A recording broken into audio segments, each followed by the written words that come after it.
some on the distribution side. And I recall we even traveled with many of you, our colleagues in the media, when the works started.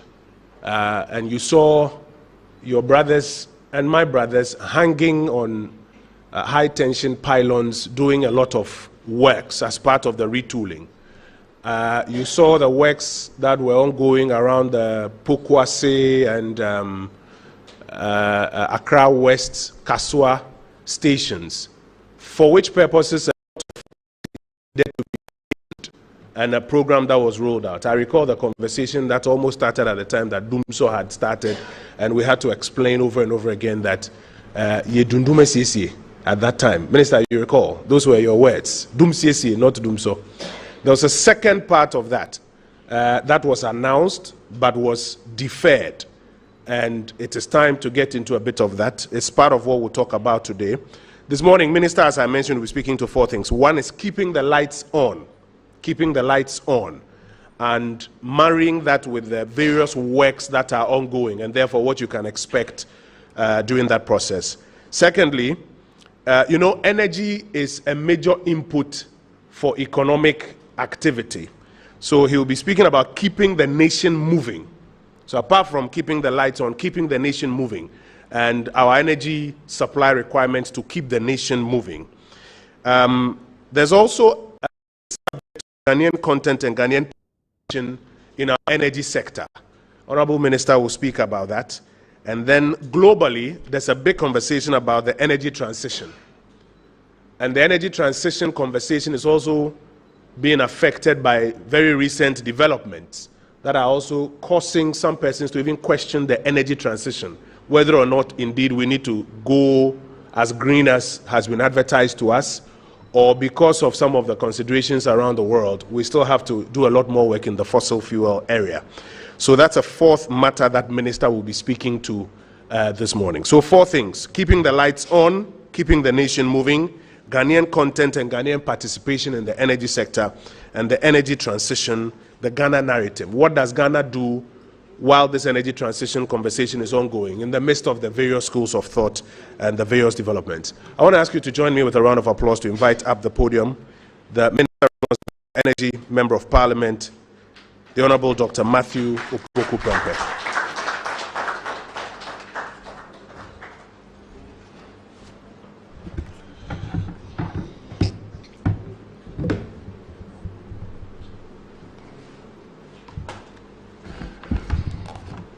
Good morning. Thank you, Honorable Minister for Information, and my good friend. True, we spoke to Ghanaians and illustrated the fact that there's currently a lot of ongoing works amongst the transmission systems, and that may necessitate putting the lights off at particular times. Yes, ECG came out with a lot of load shedding program in the areas that will be affected. And the reason was simple. Because of the fact that we have improved the transmission system a bit, the normal curtailment that should have occurred with the transmission outages was sometimes deferred or minimized by ECG bringing lights from another distribution network. We had to pause and defer during the Christmas time because we couldn't understand why we should celebrate Christmas with parts of the country in Dumso. That work recommenced on the 9th of April, just last weekend.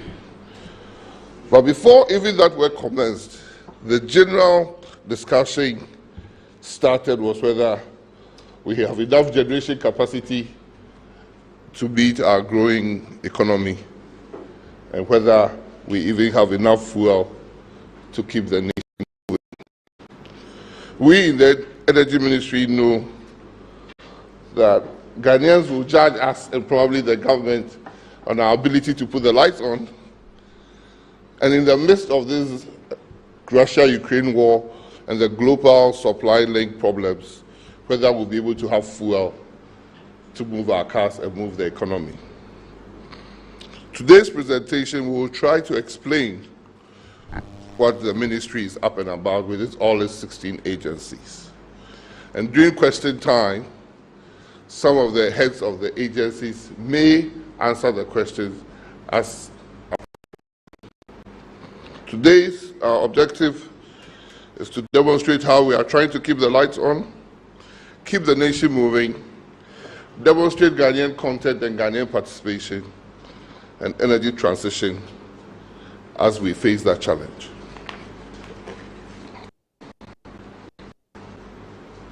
Our main objective as a ministry is to ensure there is stable, realistically priced, and universally accessible electricity, ensure availability and realistic pricing of petroleum products. So true, petroleum products pricing, we are all feeling it, it's going high.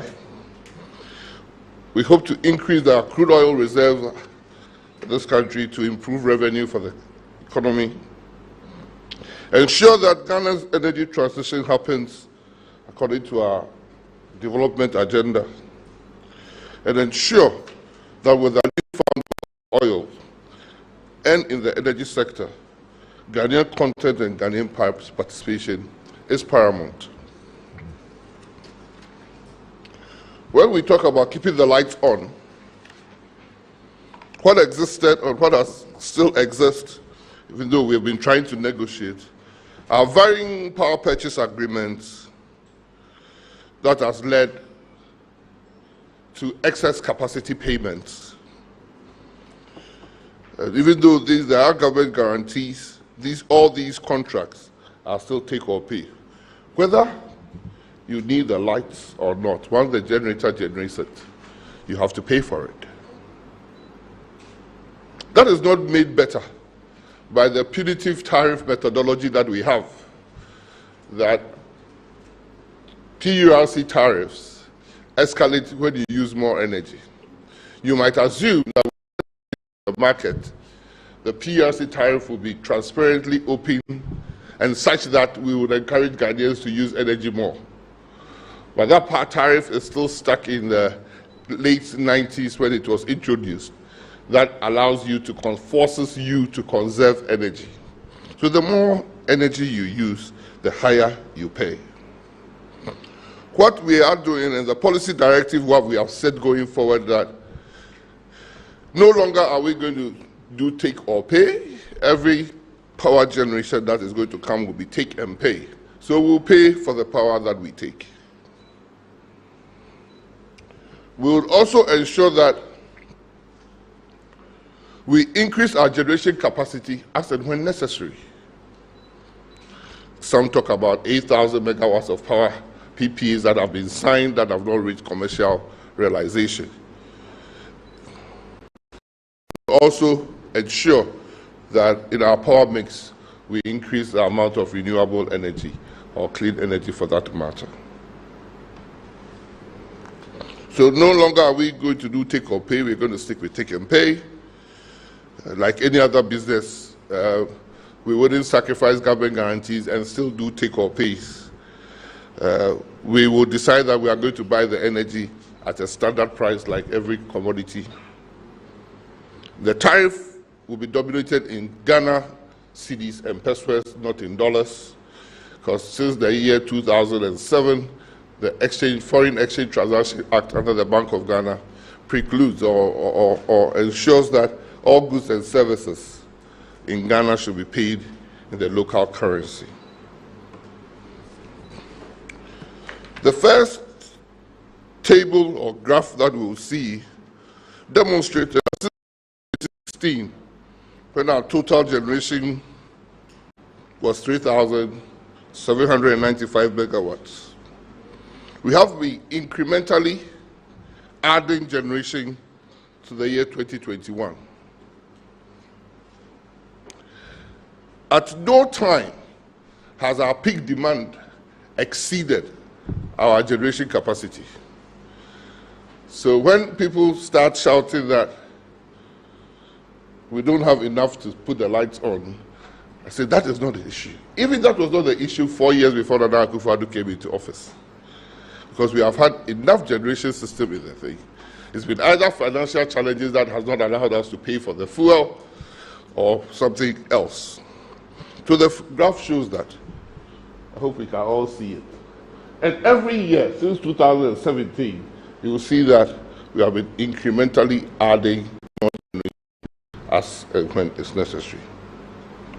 So far, we have an installed peak of 5,288 megawatts, and our highest system peak load that we have experienced was in March 18, 2022, and it was 3,469. Obviously, there's enough room between 3,469 and 5,282. We are continuing with the upgrade system in our transmission network.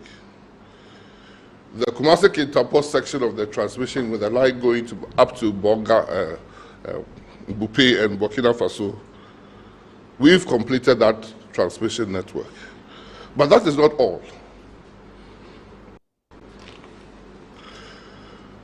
As we try to tackle the other bottlenecks in the transmission network, we have not been particularly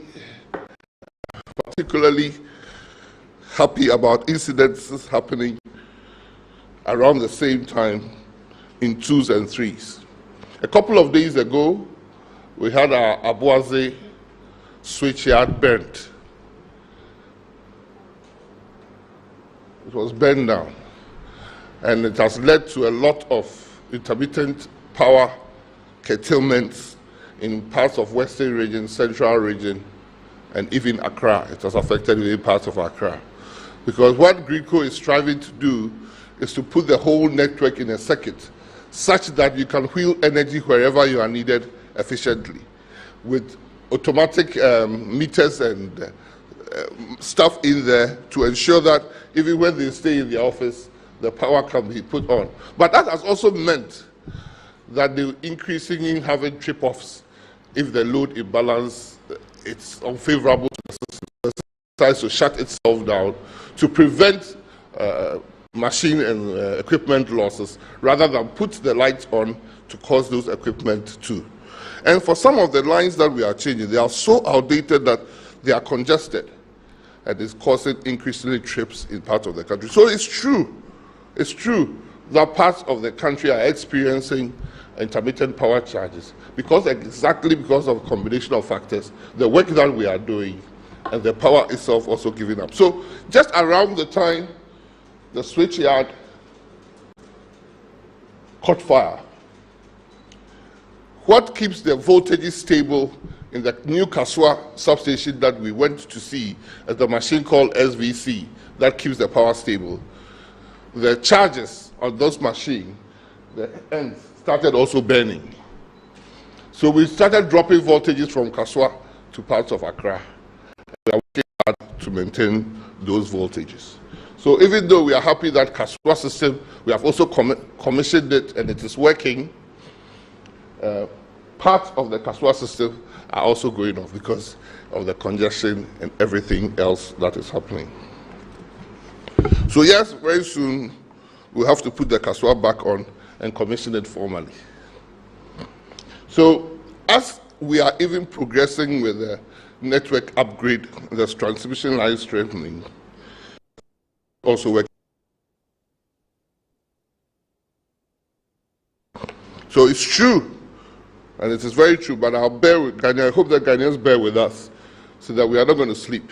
We are going to work around the clock to make sure that we sort it out so that we keep the lights on. As we are strengthening the transmission system, we are also putting in place laws and charges. The distribution setup itself through ECG and NEDCO, we have the meter management systems that ensures that remote and early detection of faults within the transmission system also happens. We have geographic information system to ensure that location of problems and the inventory and stuff that are needed in particular areas, we can even monitor it remotely. And also improve the workings within ECG through an enterprise resource planning system, and move on to ensure that the amount of electricity we put in particular areas in Ghana, we can account for every single item. So we have realized that recently the National Revenue Protection Task Force is going out. It's going out because the amount of energy ECG is putting in the system is not getting the commensurate amount of money back to ensure that it becomes financially viable. And companies that are reliant on ECG for their finances also get enough money. So the National Revenue Protection Task Force is out in full swing. Because we complain when we don't have the energy, and we don't pay for it when we don't have the energy, when we have the energy. It can't. Something must give. So to ensure we employ all Ghanaians, that the little energy that ECG gets to you or NEDCO gets to you, pay for it. The attack on ECG staff or NEDCO staff, the butchery of NEDCO workers because they are doing their normal duty, is not going to be tolerated. So I keep showing this slide to everybody. The ECG that we collect from figures within ECG, their commercial losses and their collection losses, I mean theft, who are bypassing their meters, those whose meters are not working, and those who don't even have meters but also have electricity. It's costing ECG nearly 3.2 billion Ghana cedis. 3.2 billion Ghana. Even in current exchange terms, over 700 million or $400 million.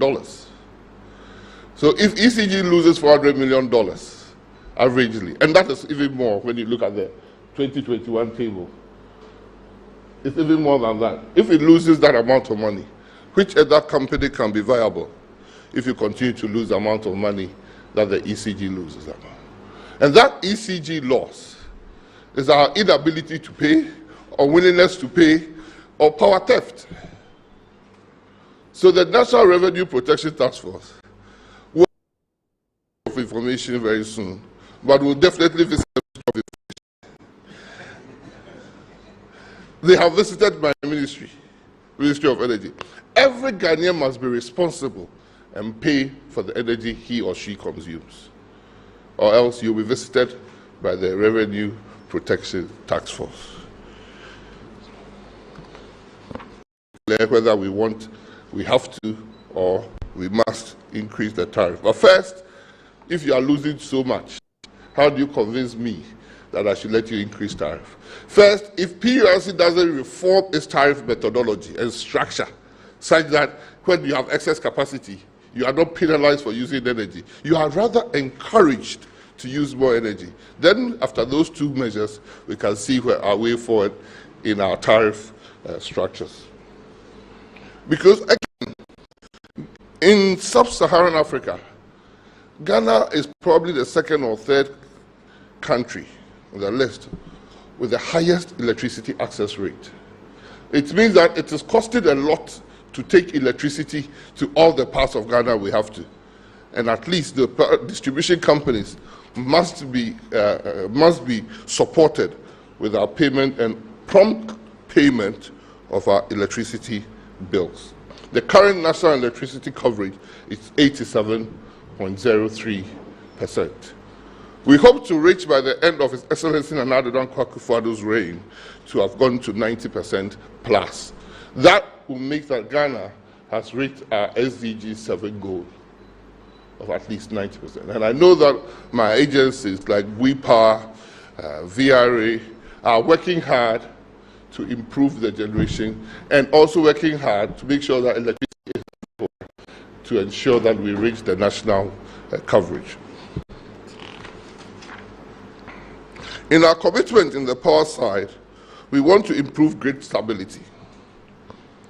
Why? Because I stood on this same podium and informed Ghanaians that transmission network between Kumasi and Accra in the north is so congested and is an old system such that Kumasi and the north, Kumasi especially, has become a bottleneck for everybody.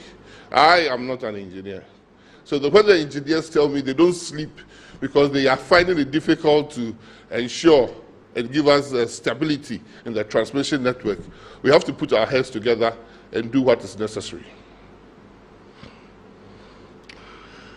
In order to ensure that there's great stability, because all our generation assets, or most of our generation assets, or if not 90% plus, happen to be on the seashore area. Even Akosobo is near the seashore, coming all the way to Takrady. Everything is around that part. And we have to wheel all this energy way up to Ghana, especially made worse when Bui was not functioning as 100% as it should. When we came into office, Bui was not down in the sense that Bui was not stopped, had not spoiled or damaged or anything, but there was no water, so Bui was not producing. Fortunately, about a month or two after I got into office, the dam became so full that the Minister for Chieftaincy, who had transmogrified to become the Chief Executive of Bui, was in my office, pleading with me that they should wheel the power because there's more water than he needs now in the system. So it shows that to stabilize the grid, you need to balance where the generation is coming from. And Kumasi has been an albatross. In fact, the people of Kumasi are suffering in other parts of the country in intermittent power outages and things. They think, some of them have called me to say they think that they are being sabotaged. But it is not sabotage, it's a pure engineering problem and engineering failure that we have to address. That means we have to put generation in Kumasi. Thank God, VRA itself wants to relocate their Siemens plant, 80 megawatts to Kumasi. Gridco intends to put an SVC machine so that the voltages can stabilize in Kumasi. AXA Power wants to put over a 250 megawatt plant in Kumasi. Car Power also wants to put another over 200 megawatt plant in Kumasi. At least what it will do, that it will stabilize the grid and support the Gridco operations and support loads up north. Like I said, continue with the rehabilitation works between Accra Central and Kasua to ensure that we complete the circuit. We still know that there's some work to do in ECG being able to distribute the energies between their substations and the ECG substations in Kumasi to ensure that when one place gets off, we can support with electricity. We had the baptism of fire this morning here, and it's our ability to transfer load from one area to another that's going to ensure that this meeting has occurred, because there was lights out. Lights out because, yes, it has happened. It has happened. One of their substations in Achimota has lost one of their transformers, just as we proceeded to come here. We committed ourselves after Paris 2015 to employ more clean energy into our system. Two things that means we have to do. We have to employ more solar, more clean food, more geothermal if it's possible, more wave technology power if it's possible, and nuclear power. So in this country, we are pursuing our advantages in solar and nuclear power to ensure that at least the base load that is necessary for industrialization, which we have been reliant on hydro in Ghana for a long time, and now gas, probably because God has blessed us, we would increase our use of probably nuclear as well. On the nuclear side, we've gotten to the stage of selecting a site for putting up a nuclear power plant and also selecting a technology and a country partner to assist us in that. Our effort in the nuclear power area is being done under the auspices of the IAEA, such that Ghana conforms to international best practice standards, and people don't start thinking that we want to go into nuclear because we want to produce other things that are not good for the world at large.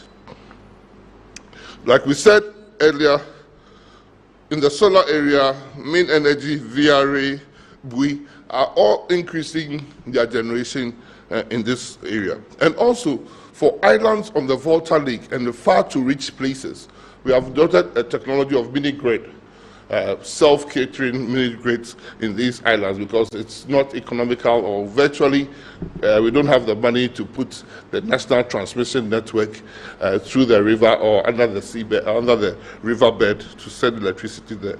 So we have adopted these off-grid solutions. And this year, we plan to do 3 off-grid solutions in Ada area in Ghana here. We are also at the same time improving the stoves that we use to cook. So far, we have distributed over 240,000, and we are still distributing more to ensure that those who are cooking with charcoal cook with charcoal more efficiently and also transit to gas in due time. So we want to do 38 mini-grids, or we've done 38 mini-grids. We've put 35,000 solar home systems on some schools, senior high schools and things, and we'll continue to ensure. We would also support the general populace who want to adopt solar in their houses, because you can put solar panels in your house, and at least for the 2 most expensive things, water heating and air conditions, we have air conditions now that you can connect even to solar. And there's a net metering system abroad that if you produce, storing solar is expensive because the discharge rate is less than 50% from even the best batteries we have so far. So we want people to produce more, be able to sell the excess if they don't need it. Because in Ghana, we all go to work or find some work to do during the daytime and we rush back at home. So our peak times is in the evening. But in the afternoon, when the sun is up and we are out, if you put the solar systems in your house, you don't need to store. We would encourage you to sell it to ECG or your distribution company, and such that you sell it to ECG not at a loss, but at a profit to ECG. So ECG is very happy. We have ongoing renewable projects like the Bui Power. They've signed over 150 megawatts of solar panels. And interestingly, Bui Power has studied being able to put solar panels on their river surfaces. I think if it works out well, which I believe it is working, then all our hydro surfaces can be populated with these solar panels to help us in generation. It will be in this country, where we can put a lot of the solar panels is in the north. That is precisely where we find it difficult evacuating power from, because we have to build the substations and other infrastructure to be able to wheel power from the north. But at least, wherever there's a hydro dam, there's already a substation that exists in that place. And so hybridizing the solar panels and the hydro dams will be a more efficient usage, both in the conservation of water and in our ability to pump energy across the country. So we are encouraging all the hydro surfaces, even including Ghana Water, their water surfaces, there are few dams that they have. They can still put solar panels there to assist in generation of energy for use. We are experimenting with solar panels in Jubilee House to make Jubilee House even more efficient. Like we said, we'll continue distributing the cook stove and improve that one to gas with time under our LPG for National Development Program. So basically, these are some of the efforts we are trying to put in place, or we have put in place, to ensure that we continue having our lights on. The second part is keeping the nation moving.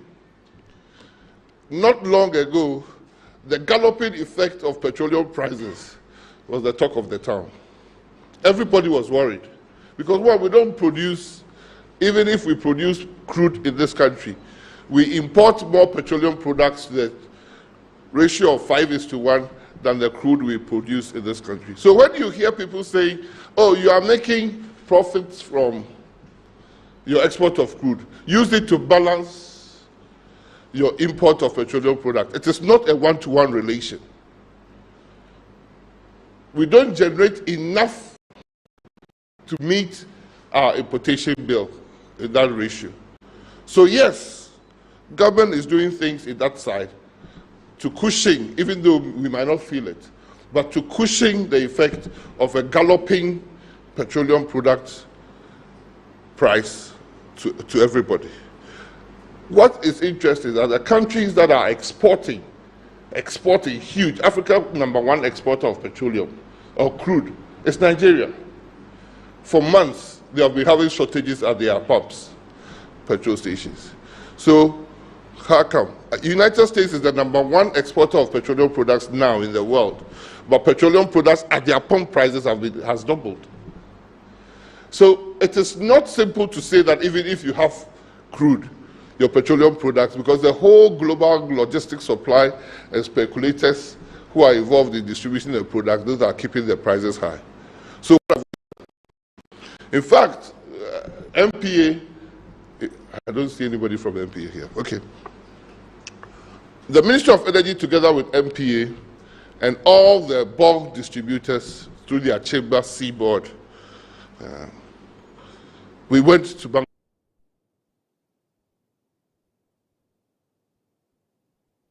and we explained to the governor our problem. Our problem was the forward pricing of products.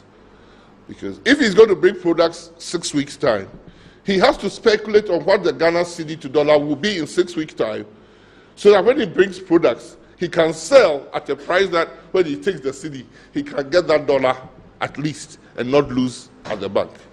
And that meant that when the cedi started depreciating rapidly, the BDCs in their forward prices through MPA were shooting up their forward pricing index. So BDC forecasting to deliver probably in April and May around 9 cedis, 50 pesos a dollar.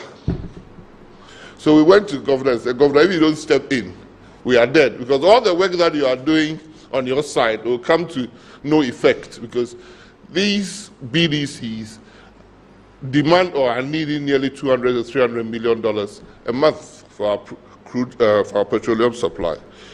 They listened, and they put in place measures to stop that forward basing price. So if you have realized, the prices have stabilized and have even come down, because the governor instituted a direct forex auction for the BDCs after listening to them. The second one is putting them on a credit bureau so that we will see that the BDCs don't go to many banks in chasing their dollars and then so a BDC may go to 3 banks for the dollar requirement, and the 3 banks might all give the money to the BDC, or all the 3 would not give. So it was very worrying. But putting them on a platform where everything is transparent, that means you collect only the amount of dollars that you need. It has stabilized the prices a lot. And if I heard the chamber just about a couple of days, they were saying that because of what Bank of Ghana has done, their contracts are being maintained instead of being cancelled. Because some were losing their contract because the IOTs were saying that if we brought you crude, even when you took the cedis, it would not give us our equivalents in dollars. So they were running away from their contract. But thanks to Bank of Ghana, and again I say thanks to the governor's leadership, we have it. And interestingly, we have petrol. Like I said, it's better to have it and not probably be able to pay than not have it and it's even zero price. You can go and fill it for free. If petrol was free and we didn't have it, what use would that be? But if we sort out the problem of the cedi and the dollar, which the Bank of Ghana has assisted us, to bring confidence in the IOTs, in the international oil traders, to still bring products, we would be in a very comfortable position that at least going forward, there will be petrol available to keep the nation moving. The second thing we did was also to allow carefully for the next 6 months or 3 months, to allow the international oil traders not to bring the petroleum products in ships and then say, if you are ready, I'm new product.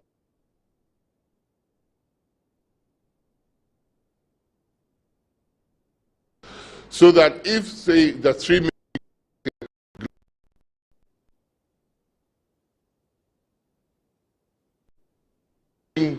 the support of BOST and TOR and themselves, putting their products in terminal in the country, we can be assured of availability of fuel products, especially for the month of May, June, and July, these are very, very tricky months. So we've worked together with MPA and all the BDCs to ensure it happens and putting a regulatory regime around it so that we can assure the BDCs that they are not going to be outstaged by the IOTs in that.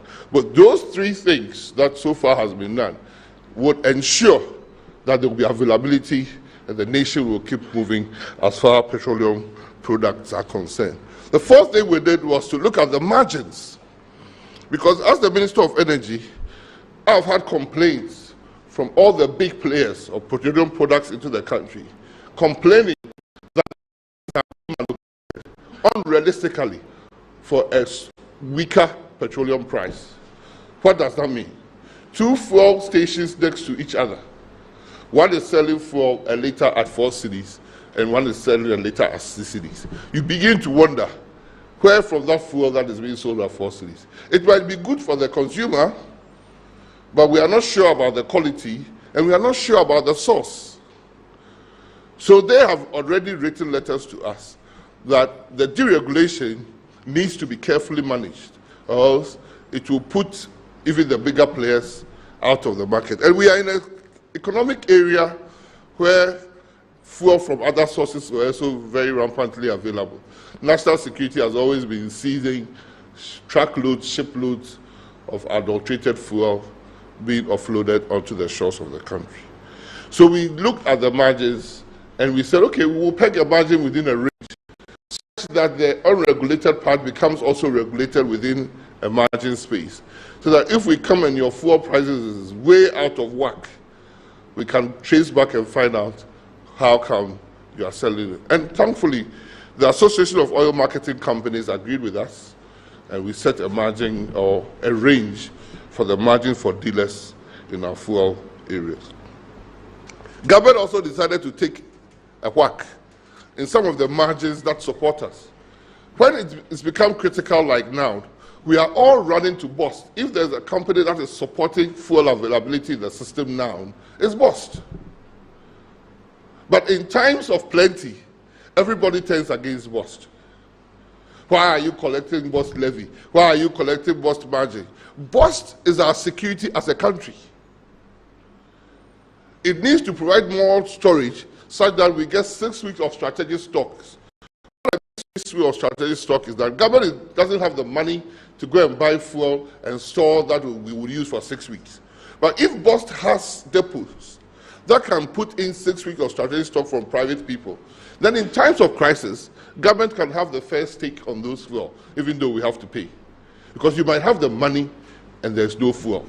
But the stock, if we can implement the bust strategic stocks, that if we have the money, there will be available fuel. And that is exactly what the IOTs are intending to do over this crisis period. So we all have to realize that it is in our collective interest to support bust to become efficient. I'm not saying we should support bust to increase its efficiency. We have to support bust to become more efficient and more profitable in managing its resources for the betterment of all of us.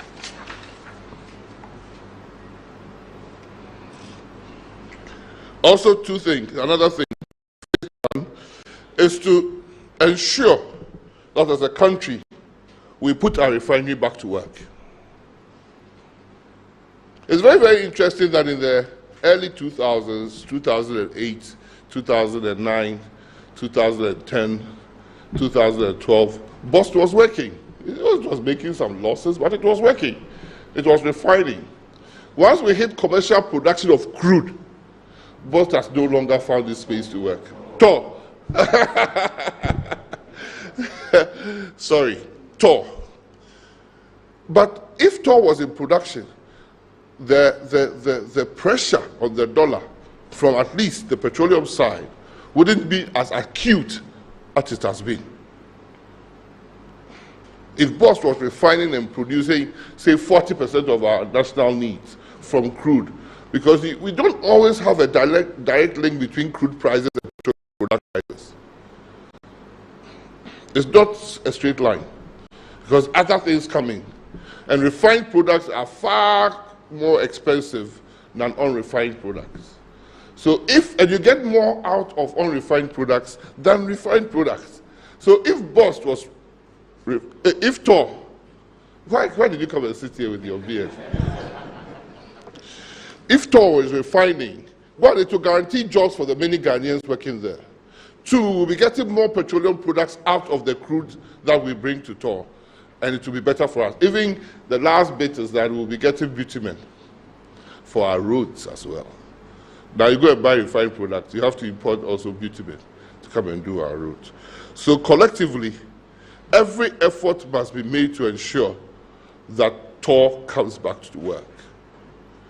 We are listening to the experts. Some strategic are already applied.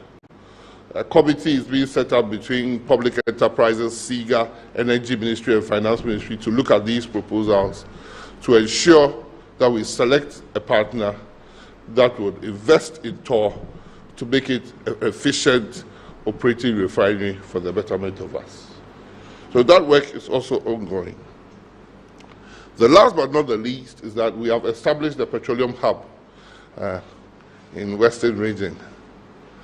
I hope Gridco will take lights there very soon. And that is supposed to do three things for us. Not only would it ensure a lot of people are gainfully employed, it will also ensure a security in our petroleum value chain, because we would have many refineries there. We plan about 3 refineries there.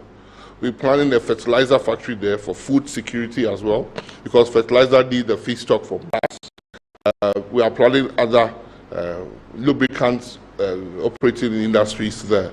If we do, and which I know by the grace of God it will happen, we'll be very, very reliant on the values of these refined products in this country. So if Jomoro is the source of 1 million barrels of refined petroleum products and all these other things, we might not have to struggle and go and look for international oil traders around the system. So we are working very hard to ensure that the Petroleum Hub becomes manifestly, patently available. And we are working on that. The other way is also to increase your reserves in this crude area. So you go to your upstream and you have signed agreements, and that agreement entitles Ghana to a certain amount of crude. If we want to become more self-reliant as a country, we have to try and increase our reserves on these petroleum agreements. If 15, 20 years ago we had only 5%, we should be struggling for 20, 30, and probably having blocks that we can operate on our own. The more reserves you do, the more crude you have, and the more revenue. It's a simple relation. So we are working very, very, very hard to ensure that at least, as I came to meet it, Ghana improves their take on their oil resources from our fields. We have successfully negotiated the purchase of 7% more stake in the Jubilee fields through the acquisition of shares from Anadako that had been pending for years. Successfully concluded that. It means that Exploco GMPC would have more revenue. And also the capacity GMPC has built can be put to better use, because the higher your stakes, the more you can get involved in the operatorship on your own or in partnership with other entities. So we have acquired more stake in the Jubilee and 10 fields. The operator working on that field has also brought about a program that a few years back, when we were contemplating even changing operatorship by selling the stakes in our Jubilee and 10 fields, now they have come back with renewed vigor. That's what a good government does. People have faith, people have confidence, and people are prepared to reinvest in even marginal or dying fields. And that is what is happening in that field. The Tallow Group wants to invest more money to extract more resources for the betterment of all of us. It's a win-win situation. And we, as a country, as a ministry, are supporting Tallow in ensuring that the value maximization plan succeeds. Not only that, there are other fields that are overlapping. They call it straddling, that the resources are shared among 2 contiguous fields. We are working hard such that they develop that field as one to reduce the cost in the field development and to mean that we get more revenue out of it. So instead of allowing 2 separate developments that will cost maybe 7 billion each, the one development, 7 billion, should cater for both fields. And it means that there will be more money available and more for the development of. Very soon, probably in the next couple of months, we've taken the position that my next topic will be energy transition. But we've taken the position, the president has taken the position that we should not let our God-given crude reserve become ghosts on the ground. We want it to become gold, not ghosts. Because the energy transition and the movement of the whole world from fossil-based fuels to clean energy might mean, and we have seen it, but for the Russia-Ukraine war, the decisions that have been taken above our heads, that there's not going to be any investment in crude. Thankfully, God is still smiling on us. Now, the West itself is realizing that, hey, maybe we should take our time in doing that, and that even gas is a better fuel than anything that we can support. So we have to take advantage of making sure that the window of opportunity that has been created, Ghana utilizes it all. So I have had word with Petroleum Commission and GNPC that very soon we would invite for direct negotiation almost all the possible blocks in Ghana. Almost all the possible blocks available in Ghana. And I want to repeat, we invite for direct negotiation almost all the possible blocks available in Ghana. So they are working on it. Some say it's 10, some say it's 15, some say the more the merrier in this case. So I've given them up to the end of April to make sure that all the blocks are available. And we transparently invite people to come and bid. At least, if we put more blocks out there, our chances of getting more and increasing our reserves gets higher. It comes to the next issue, is the energy transition. When we went to Paris, we decided to become part of the global community of nations that felt that the temperature rise in the world must not get above 1.5. So all countries were asked to make commitments.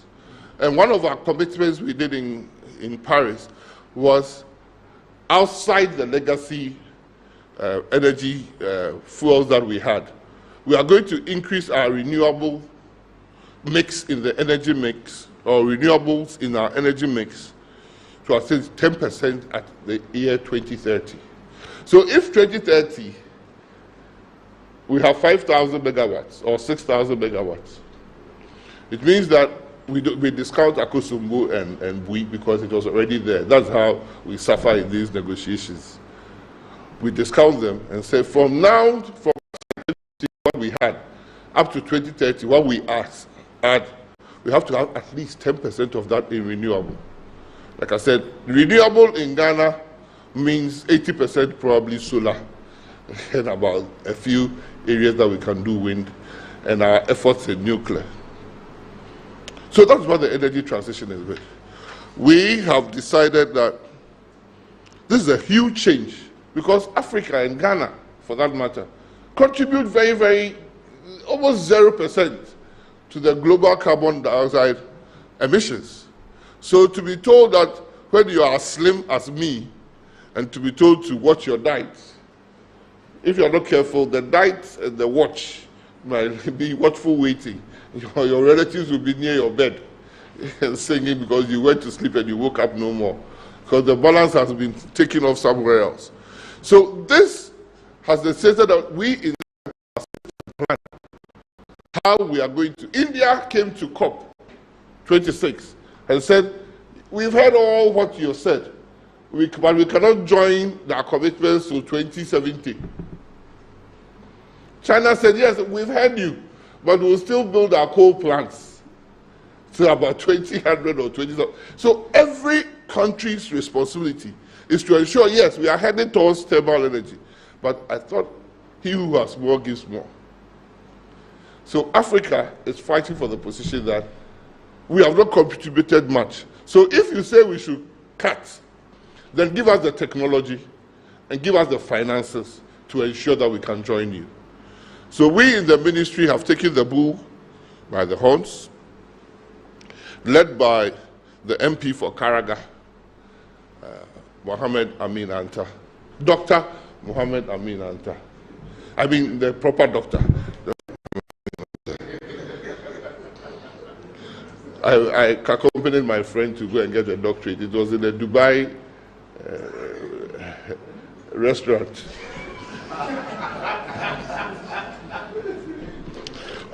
Dr. Benasanti would not like to sit with another doctor whose PhD was from a Dubai restaurant because he earned his. He earned his. We don't want that. We don't want that. Dr. Abinata is leading the charge. They are going from every region to every region, meeting all stakeholders, soliciting their views, exchanging information with them as to how we can conduct ourselves to get to where we want to get to. I assure they would, and all the ministers in energy are going, some went to Dubai, some went to everywhere. Every capital will be visited. And after that, they will come back to Accra where they launch the program and have a series of national engagement with national bodies in Accra, like fuel tankers, operators, everybody will get involved because we have to not sleepwalk into the energy transition. We have to plan and get into where we want to get to. The transmission systems are part, the distribution systems should be made efficient, and the generation systems should be made efficient. In fact, in the year 2020, government went to Parliament to ensure that we amended our Renewable Energy Act, to ensure that all corporates, all citizens contribute their quota in this direction that we are going. We hope they will report back soon, and the results and the program of action that will come out of that transition will lead to a national transition plan that we can all adopt as a country.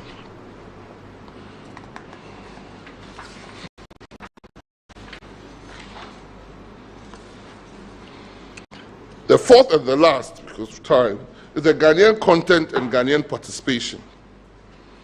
In the energy sector, we have the upstream petroleum area, we have the downstream or midstream downstream petroleum area, and then we have the power area, power and petroleum.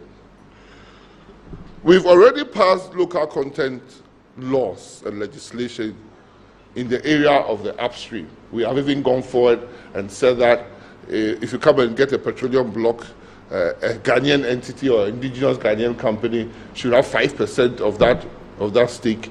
All the companies or the contracts that are coming under Ghanaian participation should be paramount. We've ensured it's left with our policemen, GMPC and PC, to ensure that in that area of local participation, it's not a few Ghanaians who have formed thousands of companies benefiting alone. That was not the intention.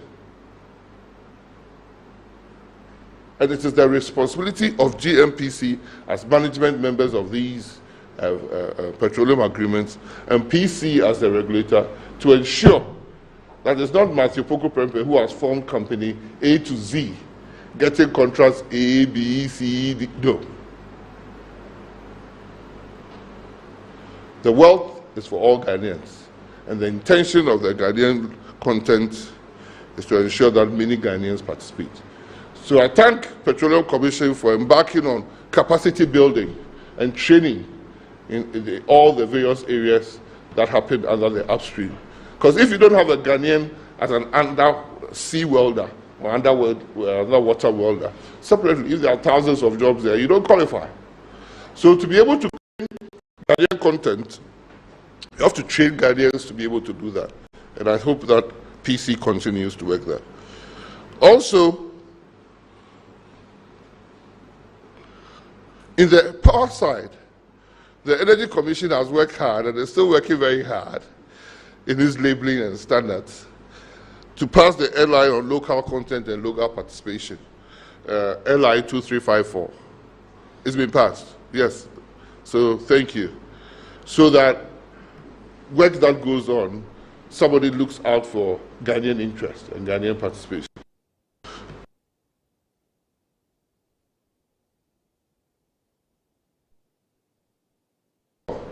And we will get the amendments passed to ensure that legally local content or Ghanaian content and Ghanaian participation in the midstream, lower stream also comes to fruition. In fact, together working with PC, we went to Parliament to amend LI 2204 to ensure that only joint ventureship, which before that was what we meant by Ghanaian content, we include strategic partnership and channeling in the various forms of partnerships to encourage more Ghanaians to be able to get in industry. I would like to conclude by saying that we in the ministry will work hard in adding generation when necessary. The era where we added so much generation that is causing us excess capacity charges should happen no more to us. We should bring them on at the right time and at the right price for Ghanaians to continue to enjoy power. We will locate power generation in the country such that great instability becomes a thing of the past. And I believe we have put in place measures to ensure availability of petroleum products through this crisis time. Thank you.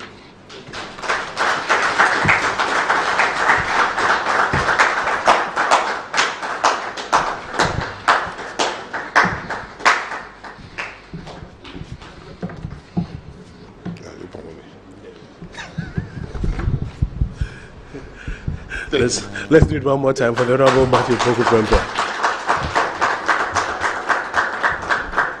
You know, he's been managing his right foot, so I was a bit worried about the length of time he was up here.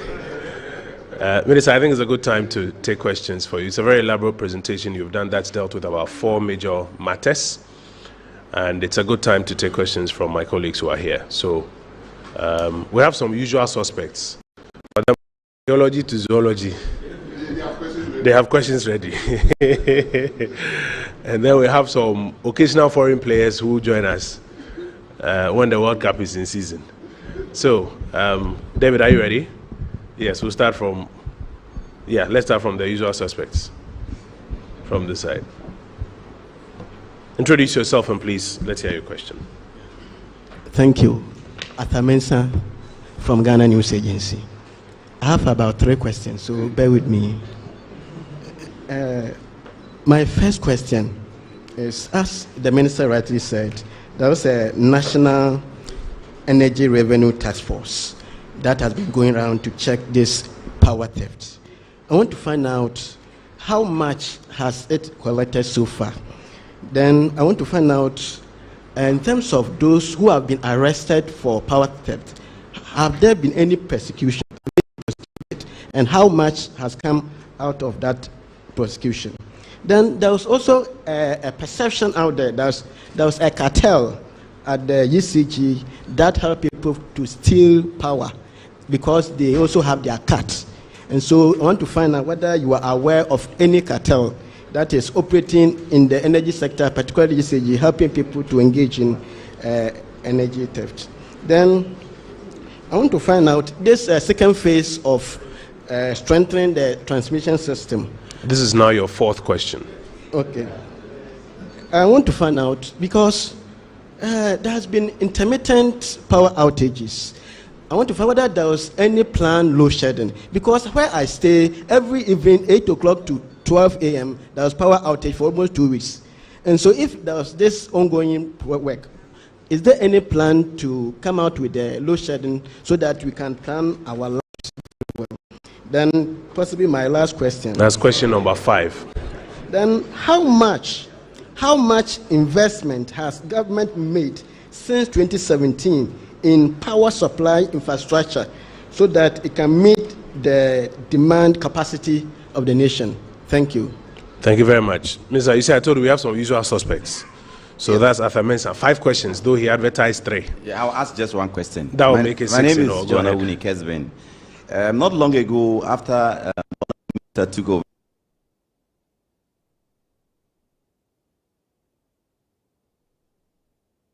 the light still stayed on.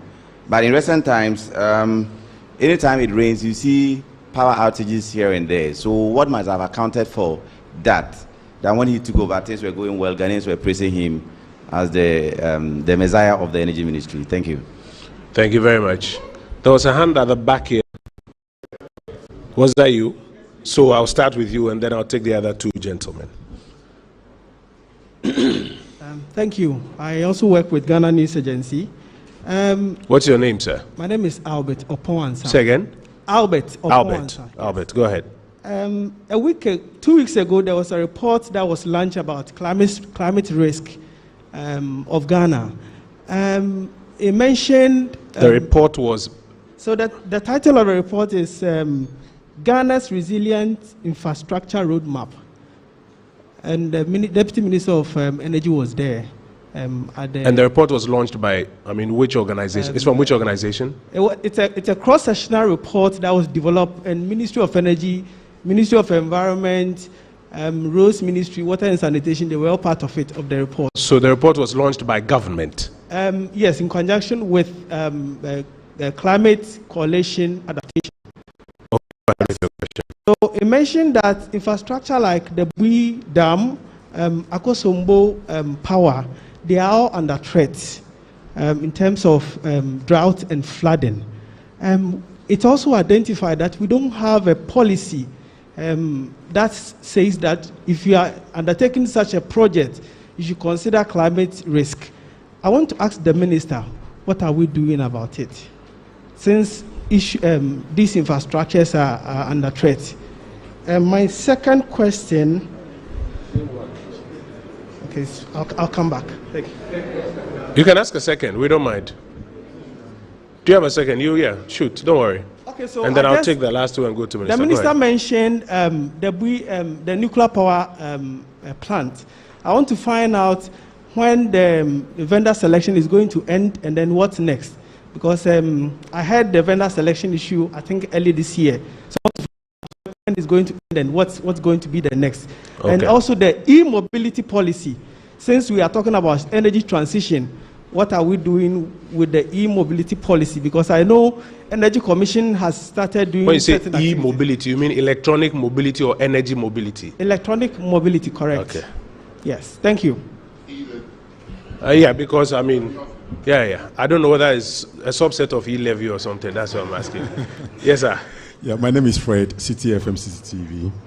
So I'll take you as the last, then I'll take responses, and then we'll come for some more. That is fine. I want to find out from the minister, what is the state institutions, specifically the Ministry of Energy, Communication, and the likes, that owe the ECG.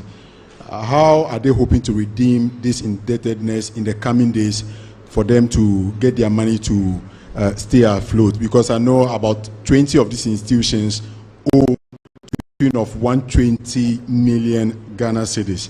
The state institutions, how are they going to? Then the second one, quite recently, the workers of the Electricity Company of Ghana, they demonstrated asking that the CEO of ECG, Mr. Budu, his time is up for retirement, and they've been asking him to exit office. Whether that has come to his attention, and what are they doing? Thank you. Thank you. So, Minister, I'm going to take responses to this first set of questions, and then I will come back for a second round. Just to recap, National Energy Revenue Task Force. Can we have some silence, please? Can we have some silence, please? National Energy Revenue Task Force. How much so far, or what has been the impact? And Minister, we may tie that in with the last question from Citi. How are they hoping to be successful in mobilizing? Prosecutions for power theft, perception of or a cartel at ECG. Is there therefore a plan for load shedding as some of these works continue?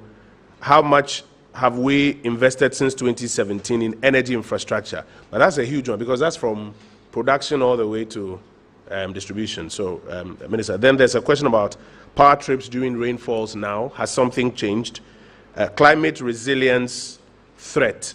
Do we have any responses to the suggestions that some of our energy infrastructure are threatened because they are not climate resistant? Nuclear vendor selection, what's the status? Electronic mobility, I confess I do not understand that one. I leave it to you. And then the last one is ECG staff agitations. Is there any response to that? Thank you. In 2015, in the year of our Lord 2015, government policy became all MDAs should put meters or prepayment meters in their agencies, budget for the utility, and pay for the utility. That policy has not been changed.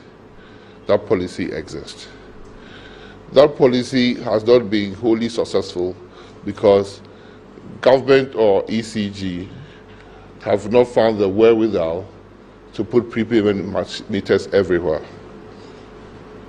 But I do know that there has been a continued improvement in metering all these government agencies and ensuring that they pay their bills.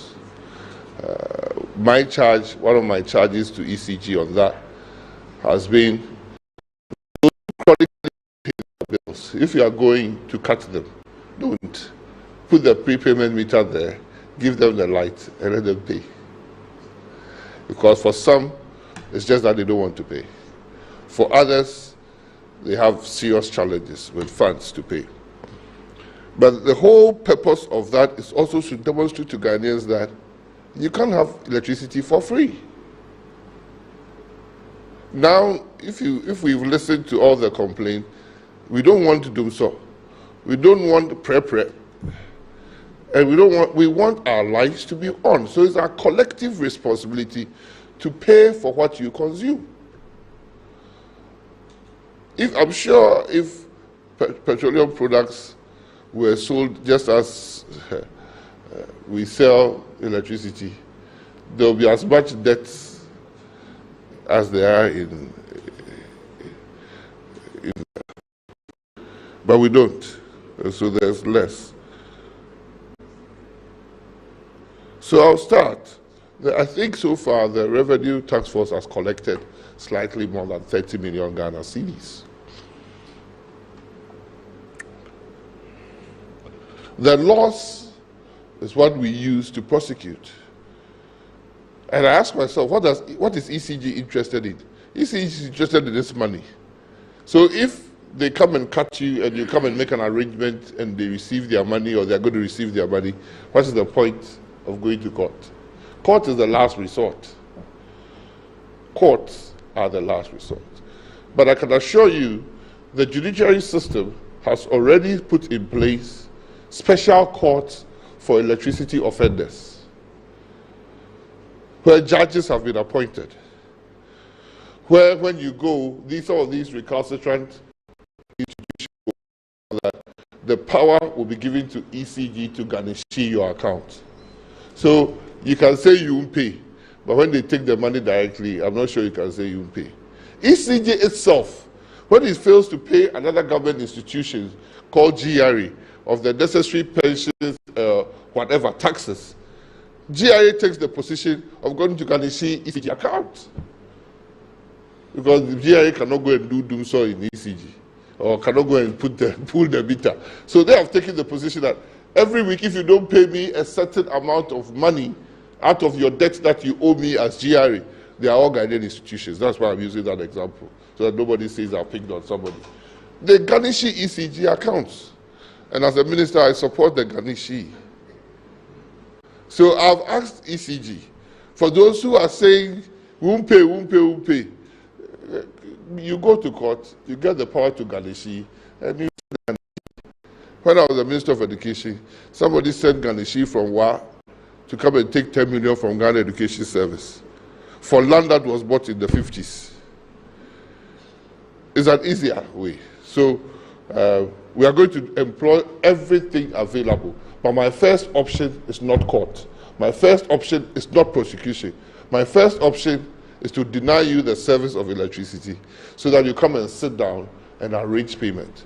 ECG is not saying that pay 100% today. Be responsible that you don't continue to accumulate. So the first thing is that you have to demonstrate to them that from now going, I'll pay on time. For the debt, I can pay this amount now, and for the rest, please spread it out for me. We have to be responsible Ghanaians.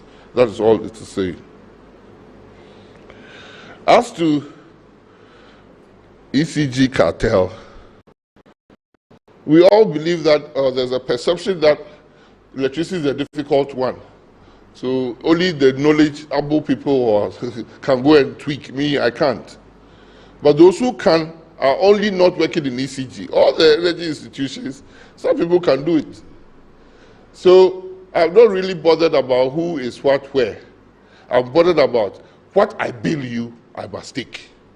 If I come and I catch you that you have put underground and you pay double, or you pay for how I collect. So they have the tools to check if you bypass even for 2 years, how much you owe them, and you pay for it.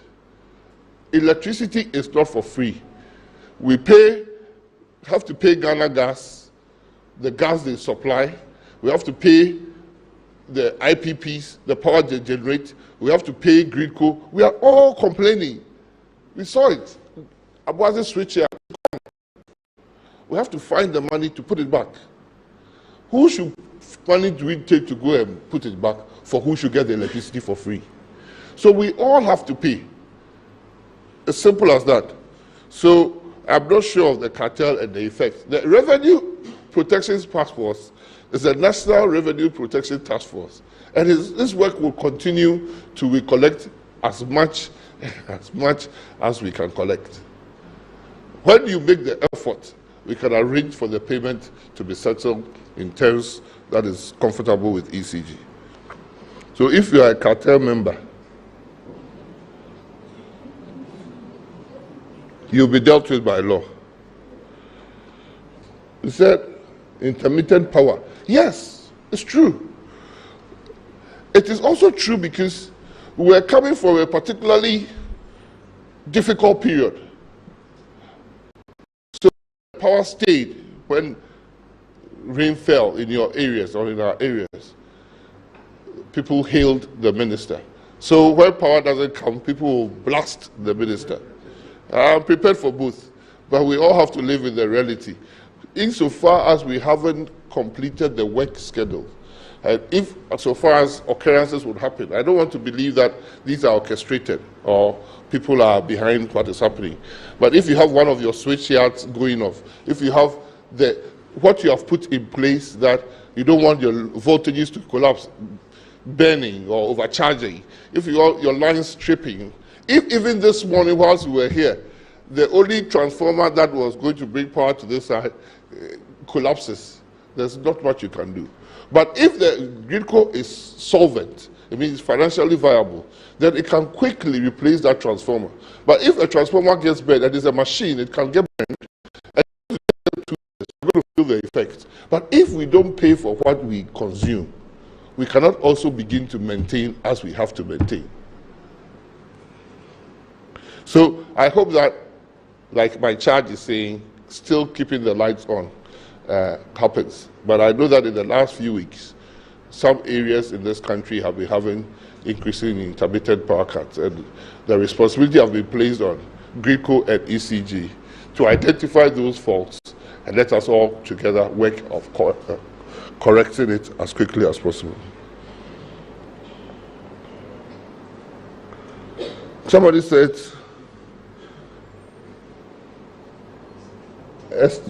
investment in the power infrastructure. I cannot give the answer now, but I'm sure if the person gets there, because like the Minister of Information said, it will range from generation coming out to distribution, and a lot of work is going on. Either through funds of loans the government will contract on behalf of all these agencies, loans and things. So much is going on that I cannot be here and give you a particular figure, but we can work it out and let you see how much government is investing in it. This climate resilient issue that you raised, I wanted to know whether your question is, we don't have a climate policy now, because Kosovo was built in 1966. It was commissioned in 1964, right? 60, the late 64, yes. And Bui was commissioned in 2013. Is that the time that we didn't have a resilient plan? But even on this podium, I talked about hybridization of our our hydro plants. That in itself is to protect against the climate.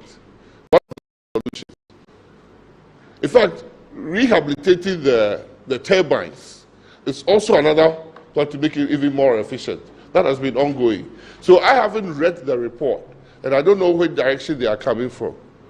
But I'm not sure our sector managers have been negligent at all. If you want to throw more like the next round of questions, then you throw.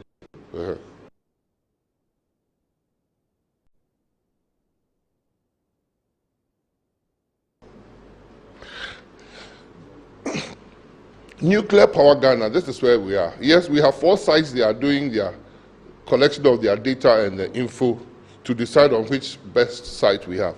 But that site is also dependent upon the technology that, as a country, we choose to deploy. And those two things in tandem are going on.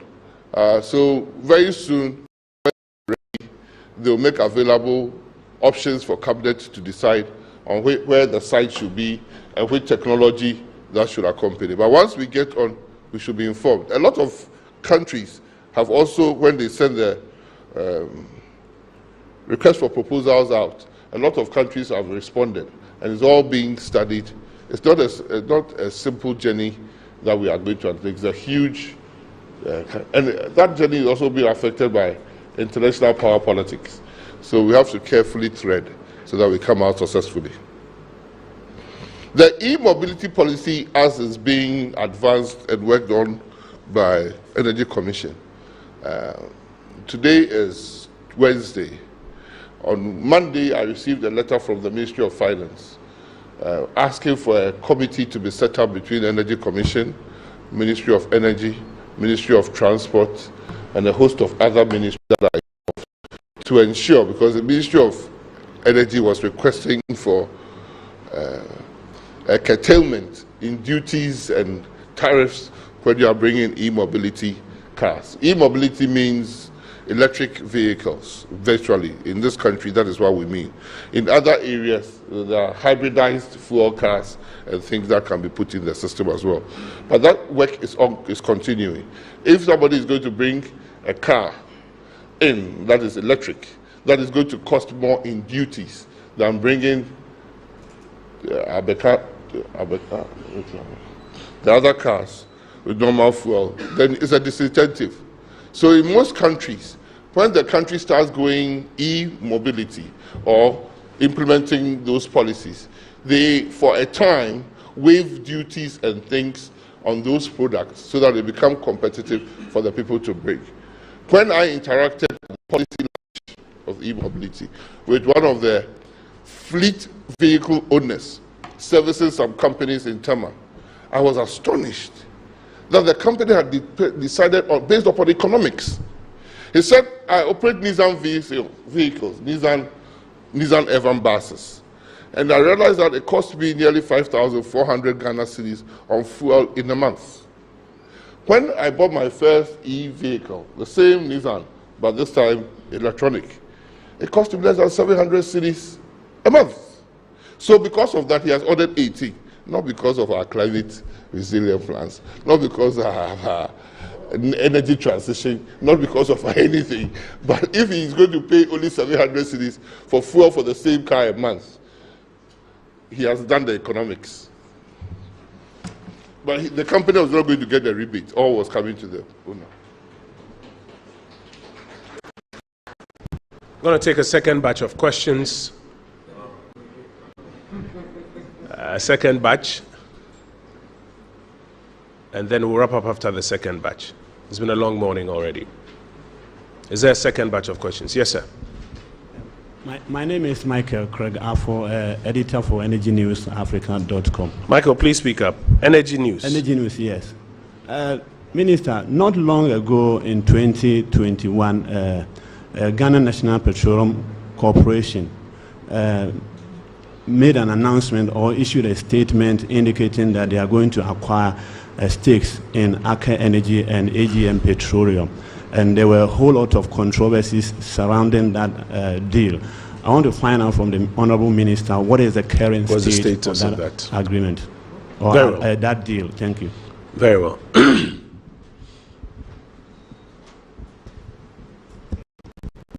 Thank you for the opportunity again.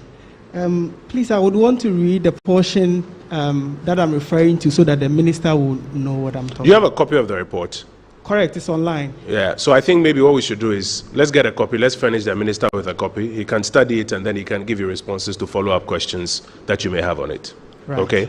Thank you. Thank you. So say again? Yeah, so you can ask the Secretariat to maybe even print a copy, then later Minister can look at it, then we can schedule for you to get some follow-up responses. As he mentioned, he hasn't seen it. I haven't even cited this report. So it's good that we all see it and then we can respond. Are there any other questions? Minister, that will be the last question. Is there any update on the GNPC ACA matter? And then we'll wrap up.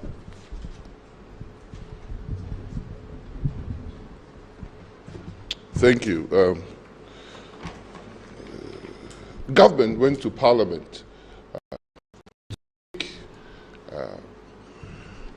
policy approval on acquisition of more shares in Aker AGM. And we did request for two things. That we should be given the mandate to go into the negotiation to acquire up to a certain percentage. Subsequently, the Minister of Finance and the Minister of Energy were charged with the responsibility of coming back to Parliament to tell Parliament how much they were going to acquire in the stakes and how much that was going to cost, based upon certain preliminary works that had been done by ACA itself, that is the operator it was selling, and GMPC, that is also a partner in the field and was willing to buy.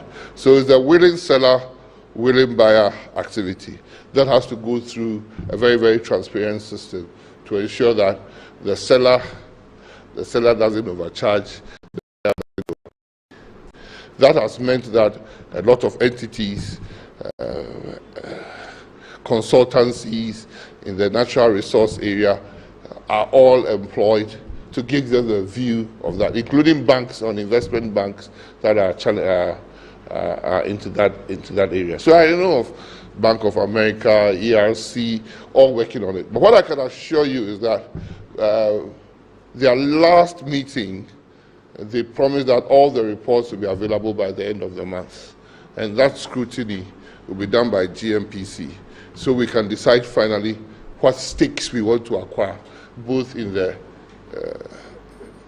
ACA field and in the AGM field. And I'm sure Ghanaians, Parliament will be fully appraised of what we are doing, and for that matter, Ghanaians would know. But it is in the light of improving our reserves so that the country gets more revenue. That is the underlying factor why we are buying more. Thank you.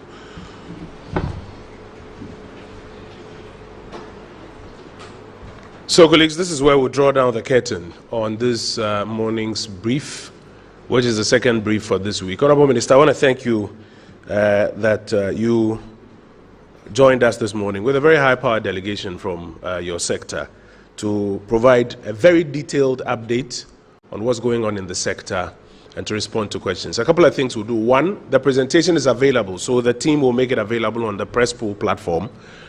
So we get the data and the numbers and the figures right. Accuracy is very, very important. Two, the communications team of the Energy Ministry is here with us.